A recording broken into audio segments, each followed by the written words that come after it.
Welcome to तत्संबोध। आज का जो हमारा टॉपिक है वो इज़राइल पैलेस्टाइन के ऊपर है। इस रिलेशन को हम क्यों पढ़ना चाहते हैं? इसलिए कि इंटरनेशनल रिलेशन में हमें पढ़ना है। दूसरी बात है, हाल के दिनों में कुछ वायलेंस की खबरें भी वहाँ से आई हैं।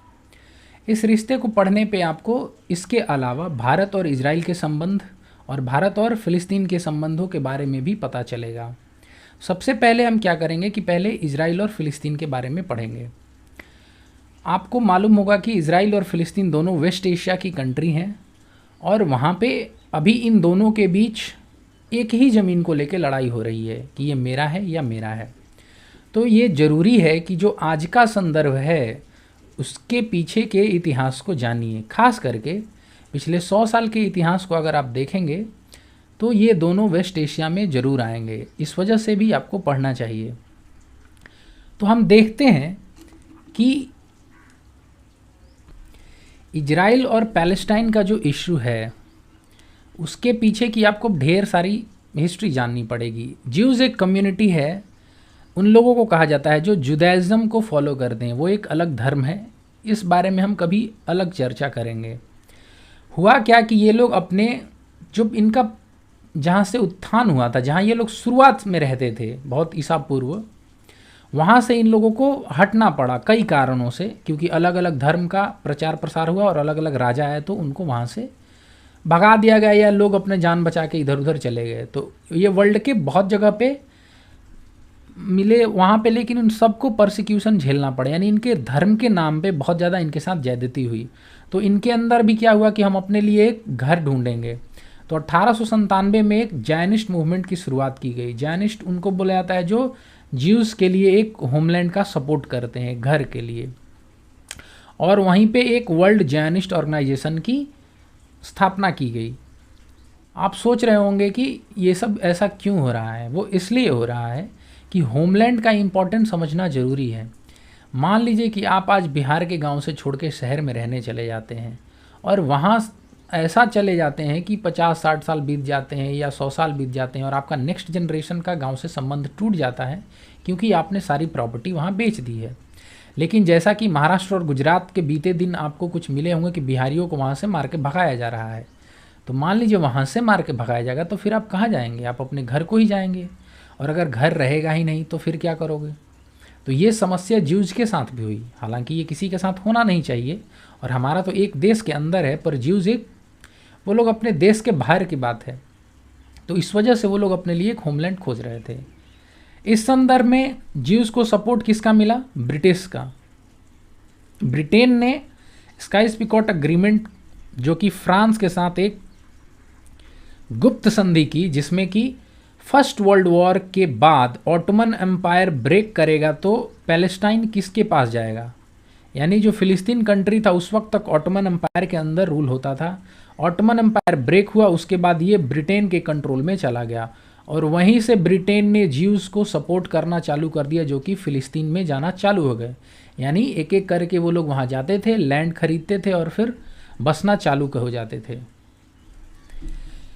बाद में बेल्फोर डिक्लेरेशन के थ्रू ब्रिटेन ने ये कह दिया कि हम एक जेविश होमलैंड बनाने वाले हैं। और फिर इस चीज़ को और बल कब मिला? जब 1930 में नाजीज का पावर आया, यानी हिटलर का शासन आया जर्मनी में, जिसने अपने सारी कमियों का ठिकरा ज्यूज़ पे फोड़ दिया और 5 से 6 मिलियन ज्यूज़ को कॉन्सेंट्रेशन कैंप्स में मौत के घाट उतार दिया गया। कॉन्सेंट्रेशन कैंप्स आप समझ लीजिए कि सिर्फ मारने के लिए बनाया गया था ज्यूज़ को, जिसमें गैस चैम्बर में फेंक दिया जाता था और बहुत ही दर्दनाक मौत दिया जाता था। इसके कारण क्या हुआ कि जो ज्यूज़ में धीरे धीरे भावना पनप रही थी वर्ल्ड ओवर, वो एक और गति प्रदान हो गया उससे, और वो लोग फ़िलिस्तीन में बहुत ज़्यादा मात्रा में जाने लगे।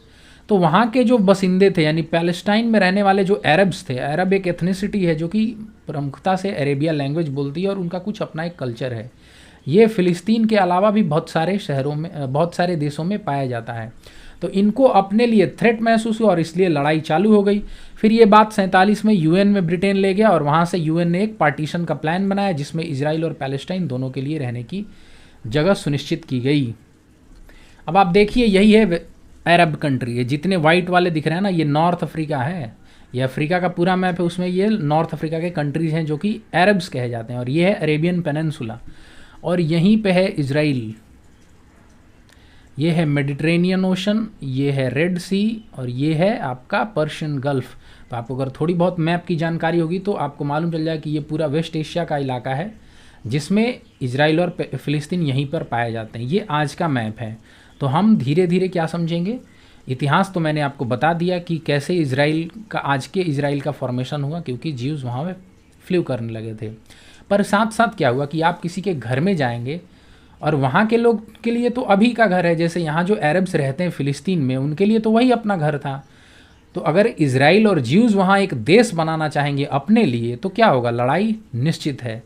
तो धीरे धीरे क्या हुआ कि ओवर पीरियड ऑफ टाइम बहुत सारी लड़ाइयाँ लड़ी गई, जिसके कारण इजराइल के टेरिटरी और फ़िलिस्तीन के टेरिटरी में अंतर होता चला गया एक एक लड़ाई के बाद। फिर कुछ कुछ लड़ाई के बाद जानते हैं ये पीसफुल अग्रीमेंट्स भी होते हैं। तो ओवर पीरियड ऑफ टाइम बहुत इंपॉर्टेंट अग्रीमेंट्स हो गए, हम उसके बारे में भी जानेंगे, और कुछ सारे ऑर्गेनाइजेशन इन्वॉल्व है उसके बारे में भी जानेंगे। ये देखिए, ये आज के इजराइल की बाउंड्री है, यानी प्रेजेंट डे इजराइल। आप देख सकते हैं ये वाला जो पोर्शन है वो पूरा इजराइल के कंट्रोल में, यानी यहाँ ज्यूज़ लोग रहते हैं और ये इजराइल देश में पूरा है। ये वाला पोर्शन जो है वो बाहर से इजराइल कंट्रोल करता है, पर 2005 में उसने छोड़ दिया गाजा, जहाँ हाल में गाजा से ही रॉकेट लॉन्च किया गया था। ये है वेस्ट बैंक जो कि पूरी तरह से इजराइल के कंट्रोल में है। और यहाँ ये वाला जो पोर्शन है ना, इसमें ज्यूज़ रहते हैं, और ये जो थोड़ा भूरा भूरा दिख रहा है ये पैलेस्टीनियंस रहते हैं यहाँ, अरब्स। पर ये पूरा कंट्रोल किसके हाथ में है, वो इजराइल के हाथ में। हालांकि फ़िलिस्तीन अपने लिए एक अपना गवर्नमेंट चुनती है, इजराइल अपने लिए चुनता है, पर ओवरऑल कंट्रोल किसका रहता है, इजराइल का ही।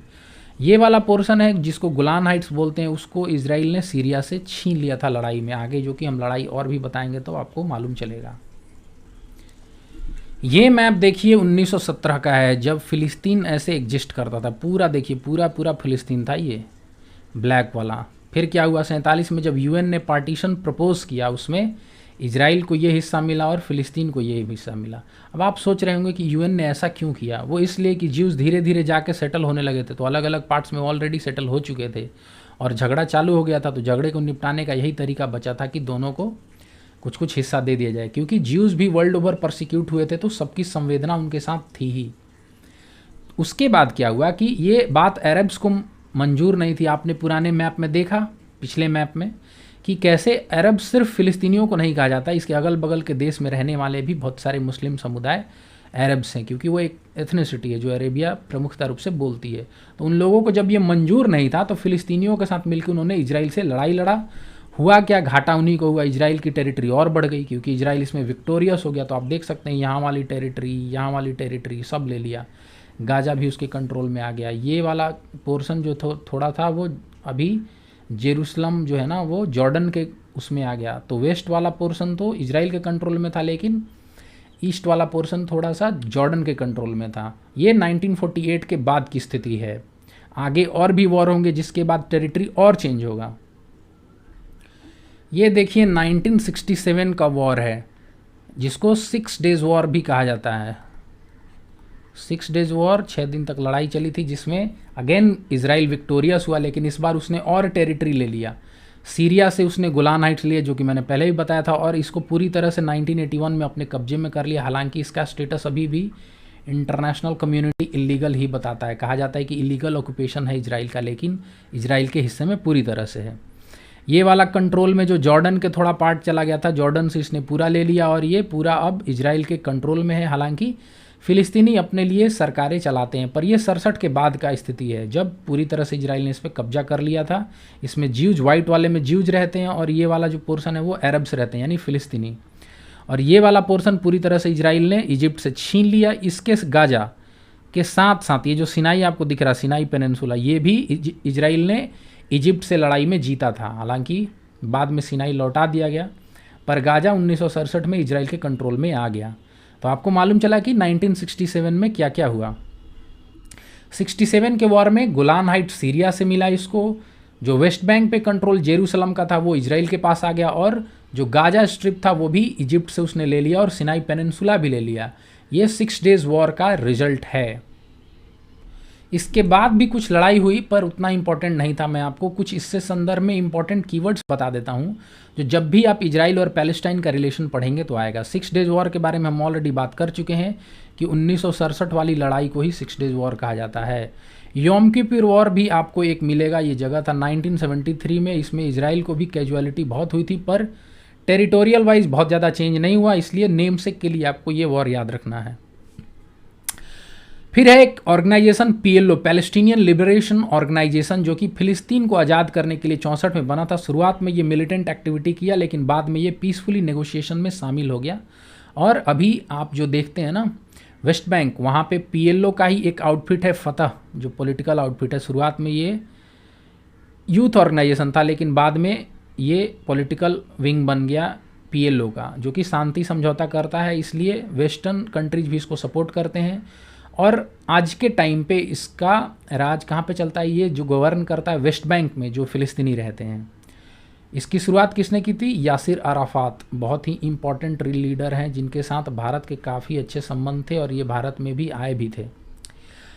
इसमें सबसे इम्पॉर्टेंट है हमास, जो कि 1987 में एक ग्रुप बना जो कि पूरी तरह से टेररिस्ट ऑर्गेनाइजेशन है। ठीक है, ये कहाँ से ऑपरेट करता है? ये ऑपरेट करता है गाजा से। गाजा जो मैंने दिखाया था ना, जो इजराइल ने इजिप्ट से छीन लिया था।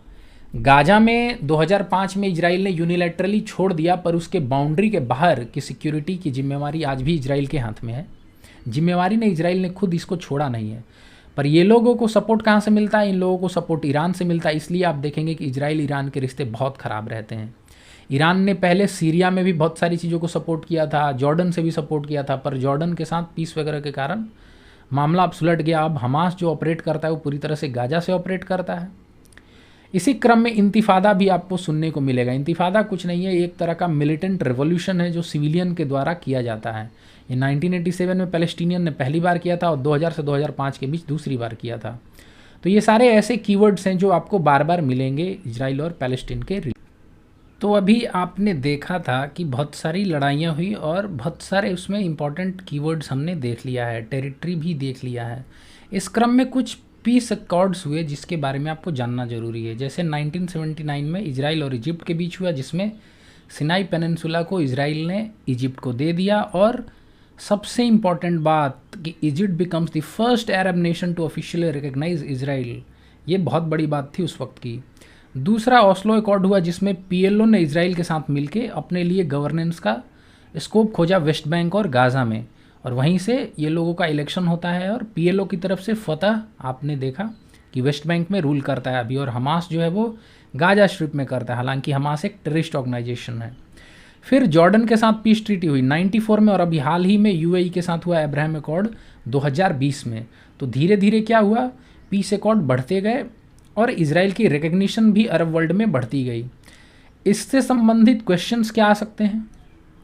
इससे संबंधित क्वेश्चन ये आ सकता है कि अलग अलग पीस अकॉर्ड जो अलग अलग समय में हुए हैं, यानी क्रोनोलॉजिकल ऑर्डर में डिफरेंट कंट्रीज़ के नाम के साथ आपको दिया रहेगा 4 ऑप्शन, और आपको असेंडिंग या डिसेंडिंग ऑर्डर में सजाना पड़ सकता है। ये एक साधारण सा क्वेश्चन हो सकता है। दूसरा क्वेश्चन क्या आ सकता है कि इनके संबंधों को आप विस्तृत रूप में बताएं और वे फॉरवर्ड क्या होना चाहिए। अब देखिए, अब तक आपने इजराइल पैलेस्टाइन का इशू में क्या क्या देखा। एक हिस्ट्री जानी उनका कि क्यों इजराइल बना, उसके पीछे की वजह क्या थी। ज्यूज जो कि जुडाइज़म को फॉलो करते हैं उनको वर्ल्ड ओवर परसिक्यूशन का सामना करना पड़ा, और इसके लिए उन्होंने अपना एक होमलैंड तलाशा। होमलैंड उन्हें कहाँ मिला? होमलैंड मिला जेरूसलम के अराउंड पैलेस्टीन में। ये जेरूसलम जो जगह है वो 3 धर्मों के लिए बहुत इंपॉर्टेंट है, क्रिश्चियनिटी, जुडाइज़म और इस्लाम।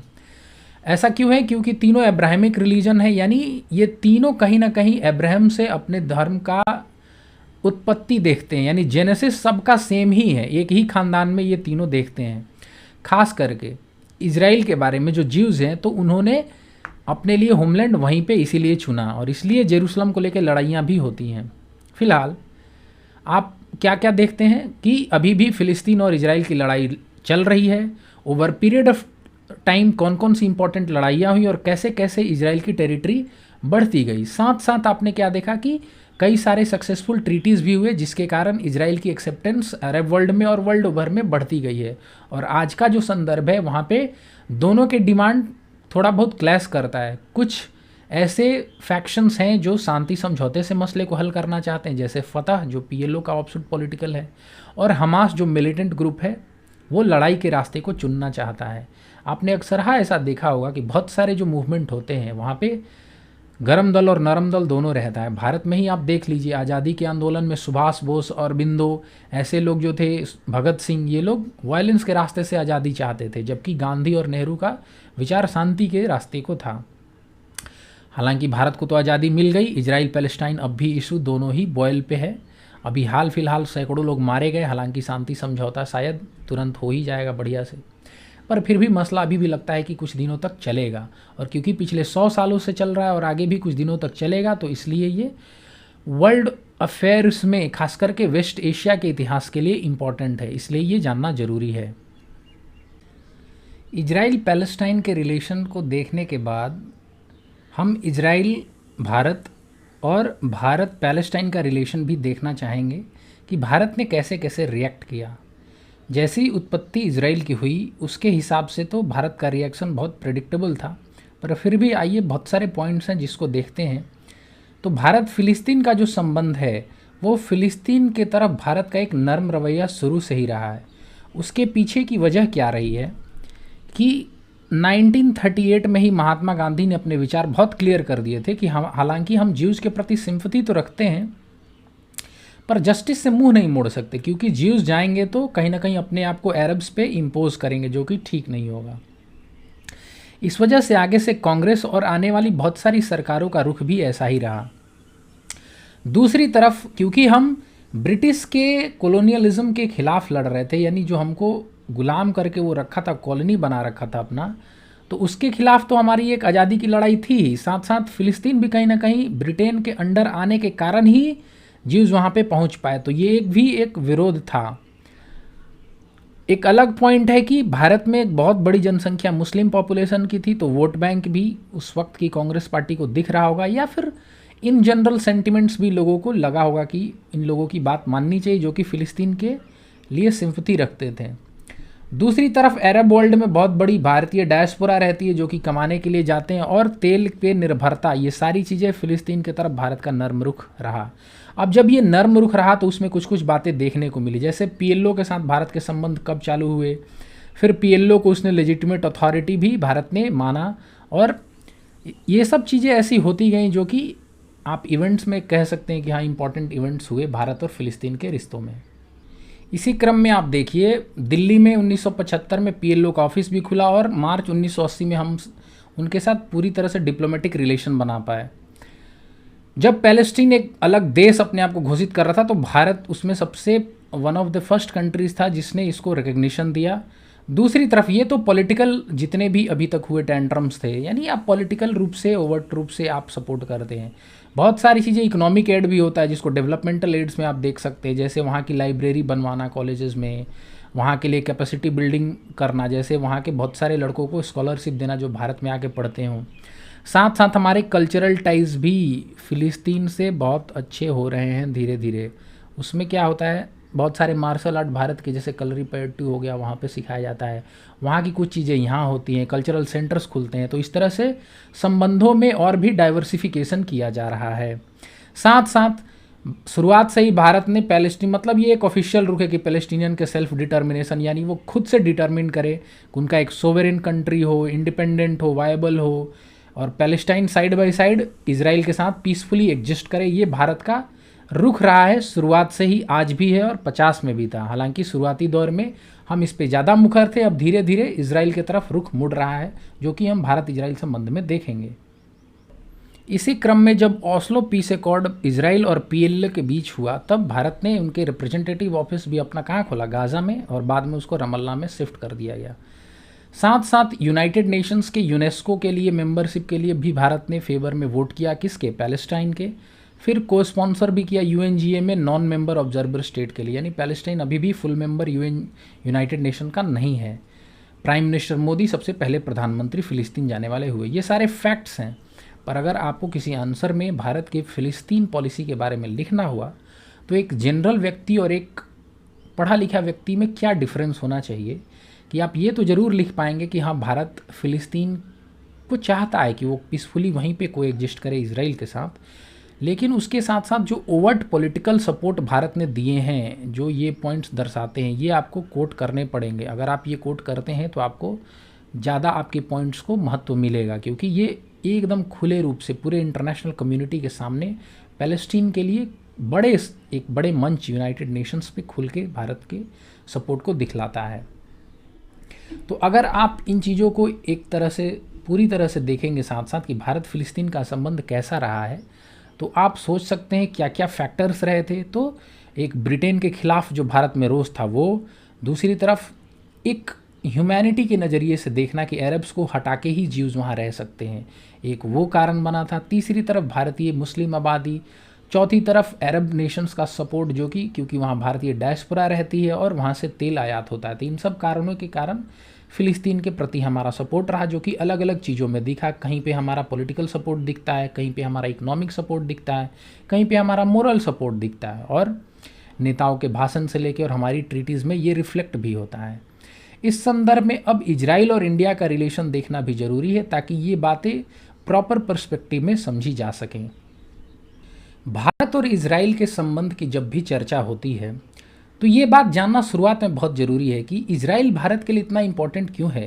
एक कुछ दिन पहले सर्वे किया गया था, उसमें पाया गया था कि वर्ल्ड ओवर दूसरे इजराइल के अलावा 58% भारत में ऐसे लोग हैं जो इजराइल एज ए कंट्री को सपोर्ट करते हैं, मोर देन यूनाइटेड स्टेट्स। जहाँ पे वर्ल्ड ओवर के ज्यूज़ की आबादी सबसे ज़्यादा 51% यूनाइटेड स्टेट्स में ज्यूज़ रहते हैं और बाकी 30% ही इजराइल में रहते हैं। पर फिर भी जब भारत के संबंध में देखते हैं तो बहुत सारे कारण इसके सामने आते हैं। अगर हाल फिलहाल का देखा जाए तो भारत के लिए दूसरा सबसे डिफेंस इक्विपमेंट के सप्लायर है ये कौन? इजराइल। हाई टेक्नोलॉजी और इनोवेशन में बहुत आगे है। इसका एक आप उदाहरण देख सकते हैं, नोबेल प्राइज़ में 66 के बाद 12 इजरायली को मिल चुका है और मात्र लगभग 84 लाख का देश है और इतना ज़्यादा मिलना बहुत बड़ी बात है। भारत में अब तक मात्र 11 ही नोबेल प्राइज़ मिले हैं। दूसरी तरफ इंटेलिजेंस का जो शेयरिंग इजराइल ने किया है अब तक और आगे भी, जो उसकी मोसाद ऑर्गेनाइजेशन और भारत की रॉ है, उसके बीच अच्छे मधुर संबंध हैं। क्यों है? क्योंकि दोनों ही देश आज के संबंध में इस्लामिक टेररिज्म से ग्रसित हैं और उनको इंटेलिजेंस के लिए बहुत हेल्प होता है। कॉम्बैट ट्रेनिंग में भी इजराइल हेल्प करता है, जैसे वॉर लाइक सिनेरियो में भारत के कमांडोज को ट्रेन करना, क्योंकि इजराइल इस मामले में बहुत आगे है। इनफैक्ट 2008 के मुंबई अटैक्स के टाइम पे भी इजराइल ने हमें ऑफ़र किया था, हालांकि मनमोहन सिंह ने मना कर दिया था।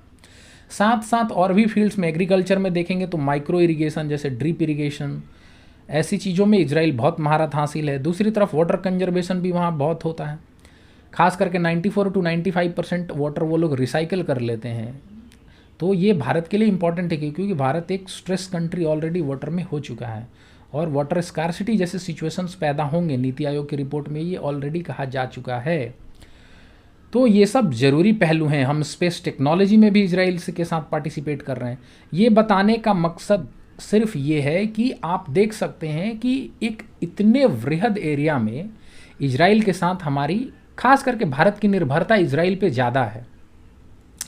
तो इस वजह से हमारा इजराइल के साथ संबंधों को जानना ज़रूरी है।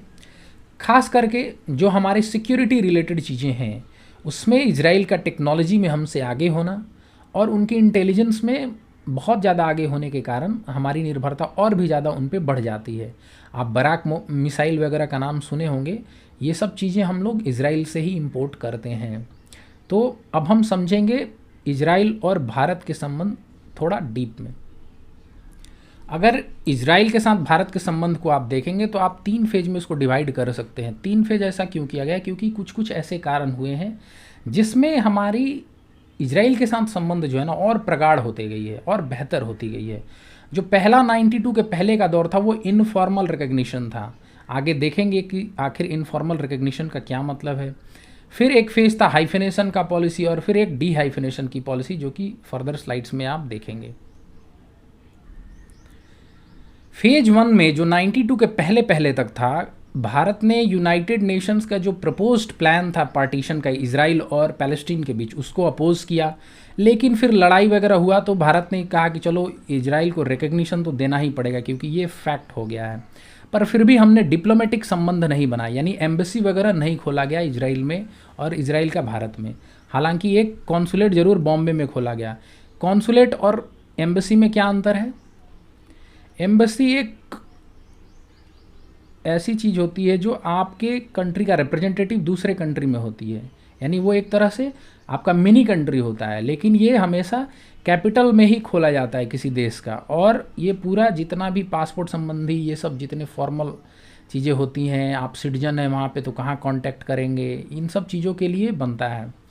लेकिन जो कॉन्सुलेट होता है वो मोर और लेस रिलेशंस को और बिजनेस की तरफ, कॉमर्स की तरफ ले जाने के लिए होता है, जो कि कैपिटल से दूसरे शहरों में खोला जाता है। जैसे बॉम्बे में देखिए खोला गया। तो इजराइल और भारत के बीच के वैसे संबंधों को, हालांकि कुछ कुछ ऑफिशियल काम भी यहाँ से किया जा सकता है, पर मेनली इन कामों के लिए होता है।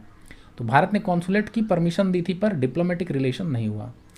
अच्छा, ऐसे रुख के लिए क्या जिम्मेवार थे? कौन से ऐसे कारण थे जिसके कारण भारत ने ऐसा रुख अपनाया? कुछ बातें तो हम लोग पैलेस्तीन में भी पढ़ चुके हैं। जो पोस्ट कॉलोनियल वर्ल्ड था जिसमें भारत इसके खिलाफ था कि कोई किसी को कॉलोनी बनाए, खास करके ब्रिटिश का मैंडेट था पैलेस्टाइन 1917 से लेके 48 तक, जिसमें जीव्स को परमिशन दिया। तो हम लोगों का वो तो एक इतिहास था ही, क्योंकि आज़ादी की लड़ाई में भी हम लोग ब्रिटेन के खिलाफ लड़े थे। दूसरी तरफ धर्म के आधार पर हम किसी देश को बनाने के सख्त खिलाफ थे। इनफैक्ट पाकिस्तान का पार्टीशन भी गांधी के खिलाफ था विचारों के, और उनका ये मानना था कि पाकिस्तान एक दिन लौट आएगा, कुछ दिन के लिए हुआ है। तो धर्म के नाम पे जो ब्लडशेड हुआ था उसके भी भारत खिलाफ था। तो कहीं ना कहीं इजराइल के खिलाफ होने का ये भी एक मेजर कारण बना। दूसरी तरफ एक बड़ी मुस्लिम आबादी थी जो फिलिस्तीन के लिए सपोर्ट कर रही थी, और हमारे बहुत सारे भारतीय गल्फ़ कंट्रीज़ में कमाने जाते हैं, और हमारी एनर्जी डिपेंडेंसी, ये सारे फैक्टर मिलके इजराइल के खिलाफ भारत का रुख बनाए। और कारण है कि जैसे कश्मीर इशू पे ऑलरेडी भारत पाकिस्तान का लड़ाई हो चुका था तब तक, और अरब कंट्री का सहयोग भारत को चाहिए था, इस वजह से फ़िलिस्तीन को भारत खुल के सपोर्ट कर रहा था। दूसरी तरफ भारत का एक नाम का भी पॉलिसी था, नॉन अलाइनमेंट मूवमेंट। ये जब आप कोल्ड वॉर की इतिहास पढ़ेंगे तब आपको मालूम चलेगा कि 1950 से 89 के दशक में एक ऐसा समय चला था जब पूरा विश्व दो गुटों में बट गया था, यूएसए और सोवियत यूनियन, और दोनों में आर्म्स स्ट्रगल भी चला, बहुत आर्म्स रेस भी चला, जिससे भारत अपने आप को अलग रखना चाहता था। और भारत ने अपने साथ बहुत छोटे छोटे देशों को साथ में लिया, जिसमें अरब कंट्री एक बहुत बड़ा ब्लॉक था। इस वजह से भी फ़िलिस्तीन के सपोर्ट में भारत का रुख था। आगे भी ऐसे कई सारे कारण हैं। देखिए इस पीरियड में ऐसा क्या हुआ, देखिए 62 में, 65 में, 71 में भारत चाइना और पाकिस्तान से लड़ाई लड़ा था, उसमें इजराइल ने हमें इंटेलिजेंस से भी सपोर्ट किया था। और इस दौरान ऐसा नहीं था कि कुछ संबंधों में मधुरता नहीं आई, धीरे धीरे इनफॉर्मल, इसीलिए मैंने बताया था कि इनफॉर्मल था। 77 में वहाँ के फॉरेन मिनिस्टर मोरारजी देसाई जो हमारे प्रधानमंत्री जनता पार्टी में थे उस वक्त, उनसे मिलने आए थे। हालांकि अटल बिहारी वाजपेयी का उस समय बयान था कि लोग कहते हैं कि जनता पार्टी आएगी तो इजराइल की तरफ नरम रुख होगा, लेकिन हम ये कह देना चाहते हैं कि हम हर पहलू को देखेंगे, और ये बात तो क्लियर है कि इजराइल को छोड़ना पड़ेगा वो लैंड अरब्स का। हालांकि ज्यूज़ के प्रति सेंटीमेंट्स था, पर फिर भी आप देख सकते हैं कि कितना कंट्रास्ट है आज की बीजेपी और उस समय की जनता पार्टी में शामिल जनसंघ के लीडर अटल बिहारी वाजपेयी जी का। बेसिकली मेरा कहने का ये अर्थ है कि उस समय हर तरह की पार्टियों का पूरा सपोर्ट पैलेस्टाइन के लिए ही था, इजराइल के प्रति थोड़ा सा रुख सही नहीं था। दूसरी तरफ इस बीच एक बहुत इंपॉर्टेंट डेवलपमेंट जो 91 में मैड्रिड कॉन्फ्रेंस हुआ, जिसके तहत पीएलओ के साथ इजराइल का संबंध आगे जाके देखेंगे ऑस्लो अकॉर्ड में मधुर होता है। तो इसके कारण भारत के भी इजराइल के साथ संबंधों में चेंज आएगी, जिसको हम फेज 2 में पढ़ेंगे। फेज 2 में मैंने आपको बताया था हाइफेनेशन की पॉलिसी आई। हाइफेनेशन का क्या मतलब है? हाइफेनेशन का मतलब यह है कि भारत इजराइल के साथ संबंध तो बनाएगा पर फिलिस्तीन से अलग होकर उसको नहीं देखेगा। जब भी देखेगा तो फिलिस्तीन के एंगल से ही देखेगा। अगर कोई लीडर फिलिस्तीन जाता है तो इजराइल भी जाएगा, तो साथ साथ दोनों को संबंधों को देखेंगे। तो इसमें क्या हुआ कि इसकी शुरुआत 92 में हुई, जब पहली बार एम्बेसी खोला गया दोनों जगह, तेल अवीव में भारत का खुला और इजराइल का दिल्ली में खुला।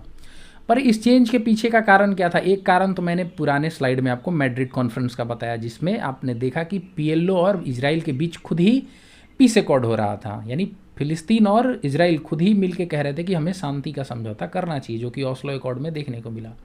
साथ साथ भारतीय इकोनॉमी ओपन भी हो रही थी। एलपीजी रिफॉर्म्स आप इकोनॉमिक्स में पढ़ते हैं, जहाँ पे कि भारत में बिजनेस करने के बहुत सारे माहौल तैयार हो रहे थे, बहुत सारे सेक्टर्स खुल रहे थे। ये लार्जली आईएमएफ ने, इंटरनेशनल मॉनेटरी फंड के द्वारा बताया गया था कि आपको क्या क्या करना है अपनी इकोनॉमी में, जो कि अमेरिका से रूल होता था, और अमेरिका जो कहेगा वहीं पे आईएमएफ करेगा। जो आईएमएफ कह रहा था वो लार्जली भारत कर रहा था। तो क्योंकि यूएस का सहयोगी इजराइल था, तो हमारे इजराइल के साथ संबंध तो निकट होने ही थे। अलग बात है कि एक यूएसएसआर जो था वो उस समय डिसइंटीग्रेट हो गया 89 में, जब कोल्ड वार खत्म हुआ, और आर्म्स एंड एम्यूनिशन जो कि भारत अब तक इस पर डिपेंडेंट था, उसको एक और दूसरा कंट्री चाहिए था, इसलिए भारत इजराइल की तरफ देखना चालू कर दिया। आगे आप देखेंगे कि इजराइल का अरब देशों के साथ जो मधुर संबंध चालू हुआ था इजिप्ट के साथ, वो जॉर्डन के साथ हुआ, और साथ साथ पीएलओ के साथ तो हुआ ही। तो इस वजह से भारत को लगा कि हम थोड़ी बहुत अपने रुख में बदलाव कर सकते हैं। खास करके जो अरब का हमको सपोर्ट चाहिए था कश्मीर इशू पे, वो नहीं मिल रहा था, क्योंकि पाकिस्तान अपने एजेंडे में कहीं ना कहीं सफल हो रहा था। तो इस वजह से भी हम अब अरब पे ज़्यादा डिपेंडेंट नहीं हो सकते थे। दूसरी तरफ अरब कंट्री के बीच भी बहुत ज़्यादा डिवीजन्स आ गया था। आपने देखा है इजिप्ट और जॉर्डन ने पीस ट्रीटी साइन कर ली, जबकि सऊदी अरेबिया अभी भी वेहेमेंटली इसको अपोज कर रहा था। तो अरब भी एक ब्लॉक नहीं रह गया था। इस्लामिक टेररिज्म का जैसा कि इजराइल सफ़र कर रहा था, भारत में भी 1980 के दशक से पाकिस्तान ने कश्मीर में चालू कर दिया था, तो भारत का भी रुख बदलना वाजिब था। दूसरी तरफ आईओसी जो बना था, ऑर्गेनाइजेशन ऑफ इस्लामिक कोऑपरेशन, उसमें भारत को जगह नहीं दी गई, जबकि भारत के पास एक बहुत बड़ी मुस्लिम आबादी थी, और उसमें इनफैक्ट पाकिस्तान की वजह से भारत के पार्टिसिपेशन पे भी बहुत मुश्किल से हुआ, कहीं पे जाया जाता तो अलाउ नहीं किया जाता था। तो ये सब देख के भारत कहीं ना कहीं इसको समझ में आ गया था कि जिन इश्यूज़ की वजह से वो फ़िलिस्तीन को सपोर्ट कर रहा है वो कहीं ना कहीं काम नहीं आ रहे हैं, तो हम अपने संबंध इजराइल से क्यों ख़राब करें। तो ये सब वजह बनी इजराइल के साथ अच्छे संबंध का। हालांकि फिर भी अभी भी हम फ़िलिस्तीन के इशू पे पीछे नहीं हटे थे, पर धीरे धीरे कहीं ना कहीं इजराइल फ़िलिस्तीन को साथ साथ देखने लगे थे। जो पहला स्टेज था जिसमें कि हम लोग सोलली फ़िलिस्तीन को सपोर्ट कर रहे थे, वो अब बदल के क्या हो गया, इजराइल फ़िलिस्तीन। और धीरे धीरे आप देखेंगे कि हमारे संबंध आगे जाके और भी प्रगाढ़ होते गए। जैसा कि पहले फेज में हुआ था, इजराइल ने भारत को कारगिल में भी बहुत मदद दी, इंटेलिजेंस से, डिफेंस टेक्नोलॉजी से। साथ साथ भारत ने, हालांकि जैसा कि मैंने कहा, फ़िलिस्तीन कॉज को छोड़ा नहीं था, इसलिए आप देख सकते हैं कि रह के यूएन में जो रेजोल्यूशन आते थे वो इजराइल के अगेंस्ट भी दिया। जैसे वेस्ट बैंक में वो वॉल बना रहे थे इजराइल ने, तो उसको अपोज किया था भारत ने। हालांकि 13 तक ट्रेड इतना बढ़ गया था कि इजराइल का तीसरा सबसे ट्रेडिंग पार्टनर एशिया में भारत बन चुका था। और 14 में फिर देखिए, जो एक ह्यूमन राइट्स का वायलेशन गाज़ा में रिपोर्ट हुआ था, गाज़ा आपको टेरिटरी अब मालूम है क्योंकि आप अभी पढ़ चुके हैं, वहाँ से इजराइल के बीच जो लड़ाई हुई थी उसमें कहा गया कि चलो ह्यूमन राइट्स वायलेशन हुए, इसलिए वहाँ पे एक इंक्वायरी होनी चाहिए। तो भारत ने उसके लिए तो सपोर्ट किया, पर फिर भी बैलेंसिंग एक्ट के तहत जब वोटिंग चालू हुई तो वहाँ वोटिंग नहीं दिया, एब्सटेन कर गया भारत। तो ये एक ऐसा दौर था जहाँ फ़िलिस्तीन को भी सपोर्ट दे रहे हैं, इजराइल को भी सपोर्ट दे रहे हैं। पूरी तरह से हम फ़िलिस्तीन के सपोर्ट को भुला नहीं पाए हैं और ना ही इजराइल को हम छोड़ना चाहते हैं। तो ये एक तरह का बैलेंसिंग एक्ट था भारत के द्वारा, जो कि आपको देखने को मिला। तो ये सब भी आप कोट कर सकते हैं कि कैसे हम लोग दोनों को बैलेंस कर रहे थे, जहाँ साथ साथ आप फ़िलिस्तीन पे यूएन में सपोर्ट दिख रहा था, इजराइल पे भी आपको दिखाना पड़ेगा इन सब माध्यम से, और इजराइल को कैसे कैसे हम लोग अपोज किए हैं वो भी आपको दिखाना पड़ेगा। तो ये सारे फैक्ट्स एंड फिगर्स ऐसे हैं जो आपको इजराइल इंडिया संबंध में इम्पॉर्टेंट हैं। अब जो तीसरा फेज आता है वो डीहाइफिनेशन का है, जो कि 2018 से चालू होता है। ये डीहाइफिनेशन का मतलब ये हो गया कि हम एक इंडिपेंडेंट रिलेशनशिप रखेंगे इजराइल के साथ और इंडिपेंडेंट रिलेशन पैलेस्टीन के साथ रखेंगे। यानी अब ऐसा नहीं होगा कि कोई लीडर फ़िलिस्तीन गया तो उसको इजराइल भी जाना होगा और दोनों के संबंधों को उसी एंगल से देखना होगा, यानी इजराइल को देखेंगे तो फ़िलिस्तीन के एंगल से देखेंगे, ऐसा अब नहीं होगा। ये भी एक दिखाता है कि इजराइल के प्रति हमारा और संबंध गाढ़ा हो चुका है। आप इसको देख सकते हैं कि प्रधानमंत्री मोदी पहले प्रधानमंत्री बने जो इजराइल विजिट किए, यानी भारतीय इतिहास के पहले प्रधानमंत्री बने ये। साथ साथ और भी चीज़ें जो अरब कंट्री में भी भारत के लिए सहयोगी साबित हुई, जैसे सऊदी अरेबिया अब तक का जो सबसे बड़ा स्टॉन्च ऑपोजिशन था, उसने भारत के एयर इंडिया को इजराइल जाने के लिए अलाउ कर दिया उसके अपने एयर स्पेस के, जो कि अब तक नहीं हुआ था, जिससे 2 घंटे कुछ मिनट टाइम रिड्यूस हो गया, लेकिन इम्पॉर्टेंट बात ये थी कि ये इजराइल के प्रति उसके नर्म रुख को दर्शाता है। कहीं ना कहीं इसमें ईरान के तरफ जो सऊदी अरेबिया का ऑपोजिशन है, जो वो येमेन में झेल रहा है और भी कंट्रीज में झेल रहा है, वो उसका भी कहीं ना कहीं रिफ्लेक्शन है। अब दूसरी तरफ और भी अरब कंट्री ऑलरेडी एक्सेप्ट कर रहे हैं, तो सऊदी अरेबिया धीरे धीरे नर्म अपना रुख अपनाते जा रहा है। लेकिन कुछ कुछ चीज़ें ऐसी भी हैं जो अभी भी भारत पूरी तरह से अग्री नहीं करता इजराइल के साथ, जैसा कि उसका यूनिलैटरल डिसीजन जो कि जेरूसलम को अपना कैपिटल घोषित कर देना, क्योंकि भारत का रुख ये रहा है कि स्टेटस को अब इजराइल चेंज ना करे, यानी जो यथा स्थिति है उसको बनाए रखिए, यानी जेरूसलम पैलेस्टीन का हिस्सा है अभी भी, तो जो फिलिस्तीन का है उसको आप छीनिए मत, क्योंकि यूनिलैटरली आप कह दीजिए कि हमारा है, तो उसमें क्या हो गया, आपने फिलिस्तीनियों से उसका अधिकार ही छीन लिया। अभी इजराइल और फिलिस्तीन दोनों रहें तो दोनों पीसफुली एग्जिस्ट करें तो ज़्यादा बेहतर है। हाल के दिनों में भारत के ट्वीट, जो यूनाइटेड नेशन में एम्बेसडर हैं, उनके ट्वीट से भी भारत के स्टैंड को और अच्छे से समझा जा सकता है। अब आप देखिए कि इनका कहना है कि जेरूसलम में जो हो रहा है वो डायलॉग तुरंत करे। अभी जो हुआ ना लड़ाई हाल ही में, और दोनों को बोल रहे हैं कि 2 स्टेट सॉल्यूशन हम सपोर्ट करते हैं, कौन, भारत। दूसरी तरफ भारत का एक नेशनल भी वहाँ मारा गया है। इमीडिएट डिस्केलेशन होना चाहिए, स्टेटस को में चेंज नहीं होना चाहिए, हिस्टोरिक ये सब रिस्पेक्ट होना चाहिए। इनफैक्ट एक और ट्वीट में इन लोगों ने कहा कि गाजा की तरफ से जो रॉकेट फायर हुआ है वो सही नहीं है, क्योंकि उसी में भारतीय एक मारा गया था। हालांकि ये शो करता है कि हम कहीं ना कहीं बैलेंसिंग एक्ट को अपना रहे हैं, पर इजराइल ने जिन 25 देशों को अभी थैंक यू कहा है उसके सपोर्ट में, उसमें इंडिया का नाम मिसिंग है। तो एक बड़ी बात है कि भारत के डबल स्पीक को भी वो दिखाता है। हालांकि भारत हमेशा से ही इस स्टैंड को लेता आया। आप देख सकते हैं यहाँ भी एक यूनाइटेड नेशंस में थी जहाँ पे पैलेस्टीन के एक एनजीओ को उन्होंने सपोर्ट नहीं किया। तो भारत फ्लिप फ्लॉप करते रहा है, पर ये एक तरह का बैलेंसिंग एक्ट है जो कि अब प्रेजेंट कंडीशन में भारत ज़्यादातर इजराइल के लिए है और फिलिस्तीन के लिए धीरे धीरे कम होते जा रहा है। हालांकि 2 स्टेट का पीसफुल सॉल्यूशन को आज भी भारत सपोर्ट करता है। जैसा कि मैं कह रहा था कि भारत अभी भी 2 स्टेट सॉल्यूशन के लिए, इजराइल और पैलेस्टाइन के लिए अभी भी कहता है कि पीसफुली रहें।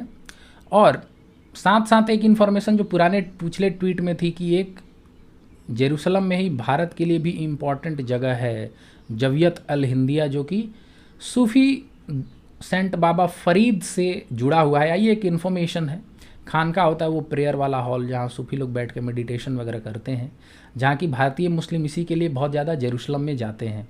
तो ये बात अभी पता चली है, तो ये आप इम्पोर्टेंट वन लाइनर याद भी कर सकते हैं।